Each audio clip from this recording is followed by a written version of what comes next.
Hello everyone! With the release of Space Marine 2, a large influx of people are making their first tentative steps into the lore of 40k. Personally, with the main channel, I have seen dozens of comments from new players who found a heraldry scheme in the armory, searched for the lore on said chapter, and found one of my lore videos detailing their history. So with that said, I thought this would be a great time to mention a few books to get newbies to the hobby started on their path to understanding the setting of Warhammer 40k. Bear in mind there are an immense amount of books I could have drawn from, but my criteria today is going to be entry points to get a broader picture of how the setting works. I've tried to select some stories which contrast enough with one another to be different, but also share a common through line of what we all love about the books: great characters, awesome battles, and world building. So without further ado, let's start with my first selection, Horus Rising. Okay, wait, please don't leave me, wait, please, wait.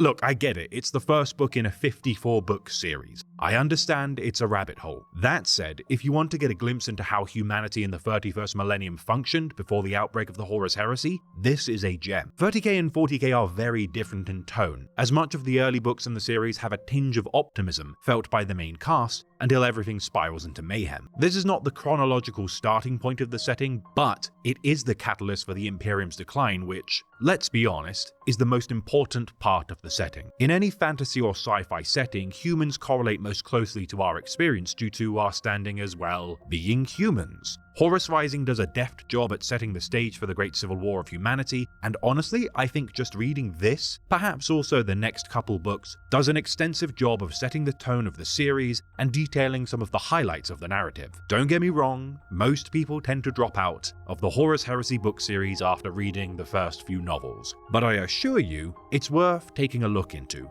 Watchers of the Throne.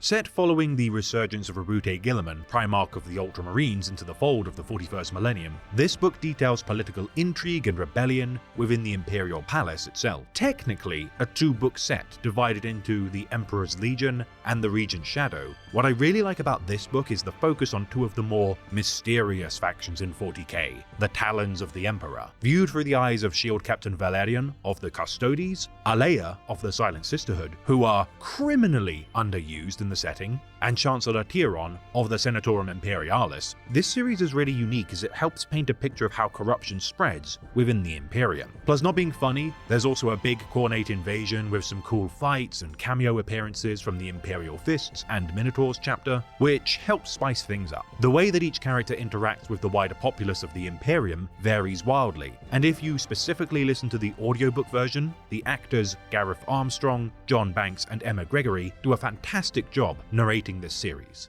The Talon of Horus. Okay, Aaron Dembski Bowden time, let's go. To say ADB is the most revered writer in all of the Black Library publishing would be an understatement. His Night Lords trilogy alone is a testament to his brilliant writing, especially when it comes to humanizing what are otherwise detestable characters. But for today's video, I'd rather prefer to highlight the Talon of Horus, the story of how Abaddon the Despoiler, the arch-traitor, established himself as the new War Master of Chaos and organized the Black Legion. Our main character is Iskander Kion, a renegade from the Thousand Sons Legion of Sorcerers, and in my opinion, a more interesting character than even his contemporary Arzek Ahriman, who, let's not forget, has 5 books to his name. Abaddon specifically is easy to write as a mustache-twirling villain, and this book does a great job of maintaining his evil persona whilst adding much-needed nuance to his actions. Twice Dead King.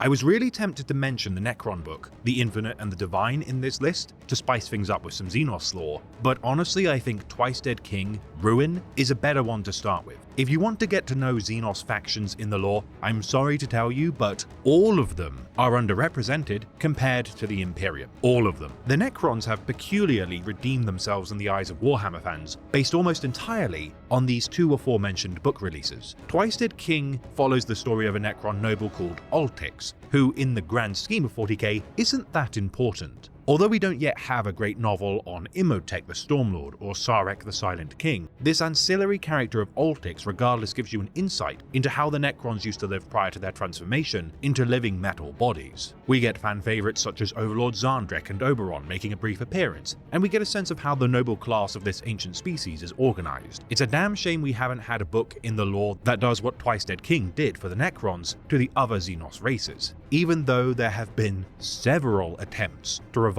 these otherwise ailing factions. Hell's Reach.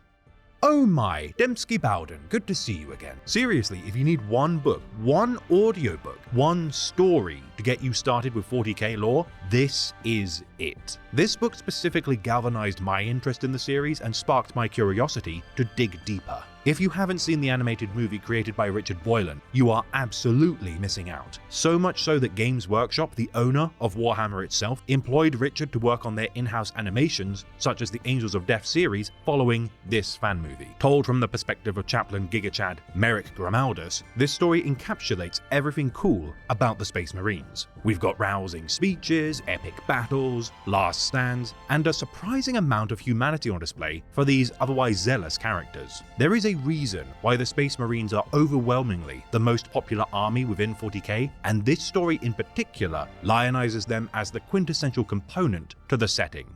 So there we have it, 5 books that in my opinion you need to read if you want to get into 40k. I think these selections give a nice variety of perspectives from many different vantage points to the setting, but if there was any advice I could give to anyone thinking of giving the lore a try, I'd suggest just diving in. The sooner you start reading or listening to the books, the sooner you'll start connecting the dots and discover the minutiae that binds everything together. That said, if you have any books which you uphold as the pinnacle of the setting, or even books which you think could be a great starting point, please do feel free to mention them in the comments below. Even I, who devours books for 40k every week, has a lot of series to get into. I'm sure there'll be plenty of mentions of Eisenhorn and Caiaphas Cain as great series too in the comments. Either way, thank you for watching this video, and if you're new to the setting, welcome to the community, and I hope you enjoy your first escape into the 41st millennium.